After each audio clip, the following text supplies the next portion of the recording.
So I had the genius idea to talk about leadership. Turns out it's hard to talk about leadership, and for good reason. There's a lot of different avenues to go down, and it takes a while to talk about even one of them. And in 3 minutes, I don't know why I thought I'd do this, but we're still doing this because it's what I'm passionate about. It's what I like. I love being a leader. I love mentoring people, right? Like, I've been a scout leader for, I can't count how many years, probably like 7 or something by now. And, I go in and I teach these skills and I mentor and I inspire all these people. And they're proud to show me their accomplishments and proud to show me the stuff that they learned. And they go home and they show their parents the stuff that they learned. But then I do all these other leadership things that just makes it broader and makes it more confusing and makes, have all these other skills. Like, I do refereeing where I get yelled and screamed at, but, I still got to be a role model and try to, tell the goalies and the kids that, hey, don't do that, do this, right? Or I go into school and it's not kids and, preteens I'm working with, it's teenagers, kids my age, kids older than me.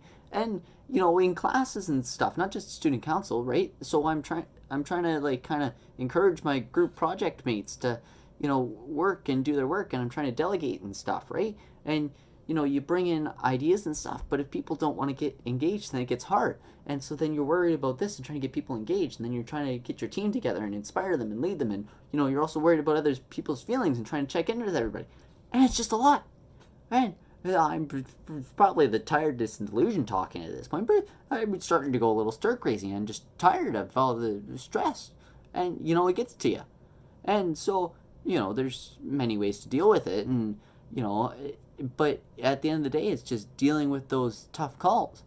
And I've kind of thought about it here, and you know how do you make those tough calls? And you can talk about the feelings and listen to your team, which is all well and good, but when push comes to shove, you got to trust your gut. And I think that's the hardest part of leadership is, you get into it to inspire everybody, but and lead everybody and make it a team effort, but not everybody is always a part of the team. So what do you do? And you trust your gut. You make the tough call.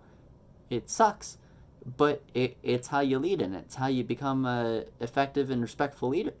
You can always go back and say, okay, well, maybe we're changing this and we'll modify this and look at your mistakes and grow. That's being a human, and that's another part of being a good leader. But yeah, like that's just what makes leadership so hard and so difficult, is there's so many things to do, and it's on you to choose it. And so I think that's something all of us can probably agree on. And I've cut myself short. I'm actually surprised I'm just finishing this now at 3 minutes. Normally I'm finishing at 4 or 5.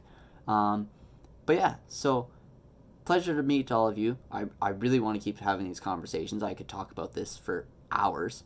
I know some of you might agree with what I'm saying, might not agree, but it might just sound insane. And probably the last one for most of you, but talk to you later. Hope to meet you. And hope this gets you kind of thinking about leadership and what your opinion on it is.